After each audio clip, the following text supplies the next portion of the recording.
Bismillahirrahmanirrahim. Assalamualaikum warahmatullahi wabarakatuh. Pada video kali ini kami akan sedikit memaparkan bagaimana peranan Lembaga Swadaya Masyarakat atau LSM ide berbagi pada hak pendidikan anak di Nusa Tenggara Barat. Sebelumnya kami ingin memperkenalkan anggota kami. Dengan saya sendiri Agus Wahyudi dan rekan-rekan saya Barliati Sandia dan Dipa. Langsung saja ke videonya. Langsung saja ke materi pertama yang akan dijelaskan oleh saya sendiri.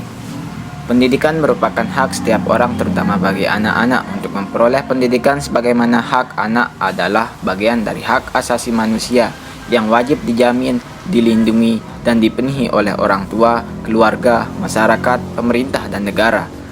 Mengingat pentingnya peranan sumber daya manusia dalam pembangunan di masa yang akan datang, dalam upaya memajukan bangsa, negara Indonesia wajib memberikan perhatian yang serius terhadap perlindungan dua pemenuhan hak-hak anak berupa hak-hak sipil, politik, ekonomi, sosial, dan budaya, dan khususnya hak pendidikan. Peranan lembaga swadaya atau LSM terhadap hak pendidikan anak perlu perhatian lebih dari pemerintah dalam pemenuhan hak asasi manusia atas hak pendidikan anak khususnya di Nusa Tenggara Barat.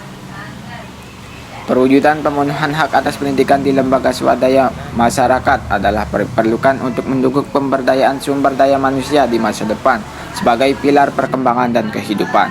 Karena setiap anak berhak memperoleh pendidikan dan pengajaran dalam rangka pengembangan pribadi dan tingkat kecerdasan yang sesuai dengan minat dan bakatnya.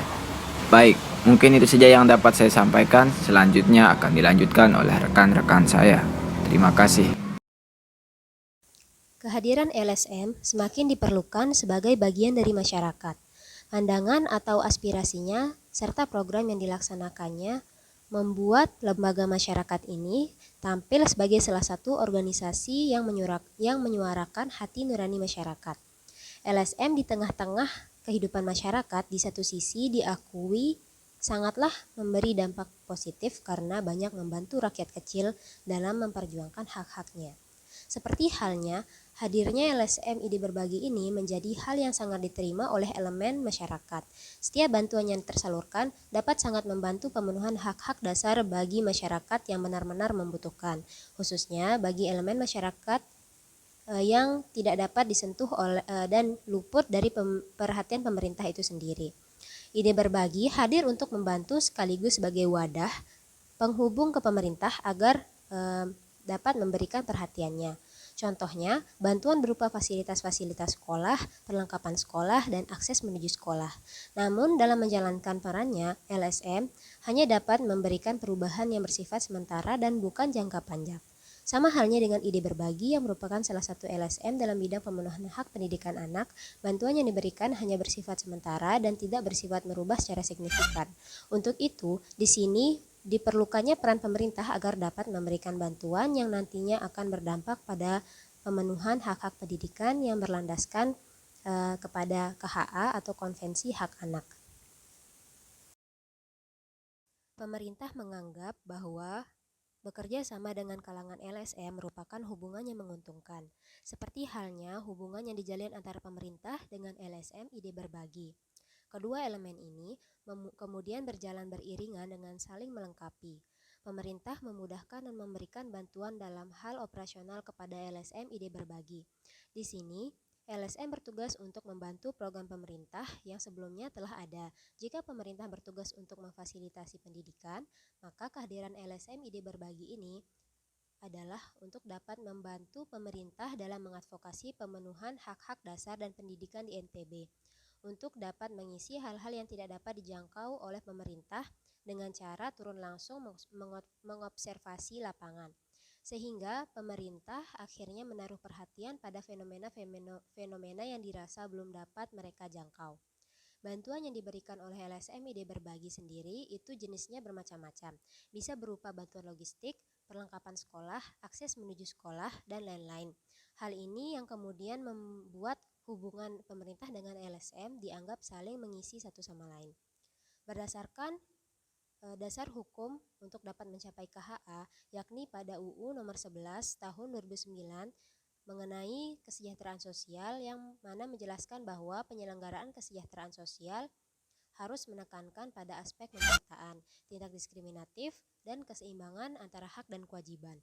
Sehingga disinilah keberadaan ide berbagi sebagai LSM dalam pemenuhan hak anak, khususnya dalam bidang pendidikan.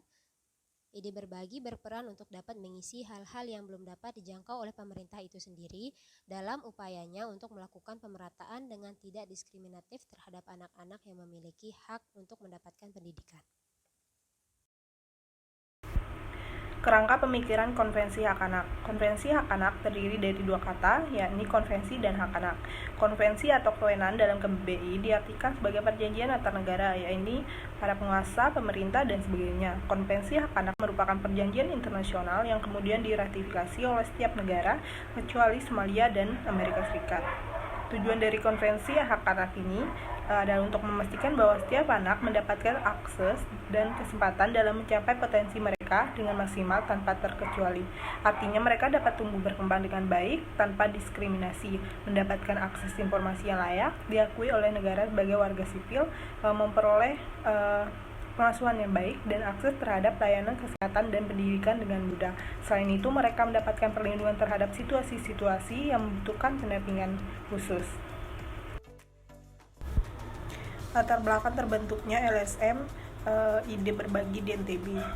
Munculnya ide berbagi di NTB awalnya disebabkan oleh adanya kegiatan renovasi salah satu sekolah di desa Jerowaru, Kabupaten Lombok Timur.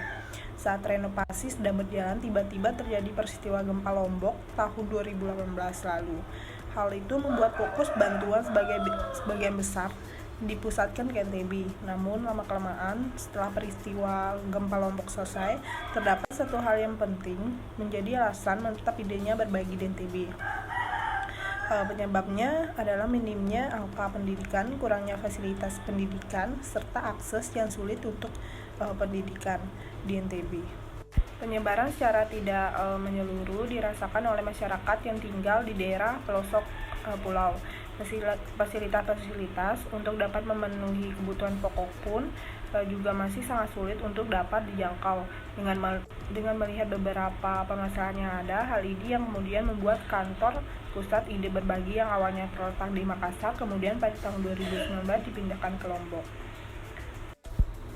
Munculnya LSM ide berbagi sebagai pengganti peran pemerintah dalam mengadvokasi hak anak khususnya dalam bidang pendidikan, merupakan bentuk dari cerminan pada jenis-jenis hak anak yang harus terpenuhi, khususnya hak ketiga. Hak ketiga mengenai hak atas perkembangan atau development right, berarti setiap anak memiliki hak untuk tumbuh dan berkembang serta hak-hak untuk mendapatkan pendidikan. Dalam konvensi ini tertulis bahwa negara wajib untuk dapat mewujudkannya.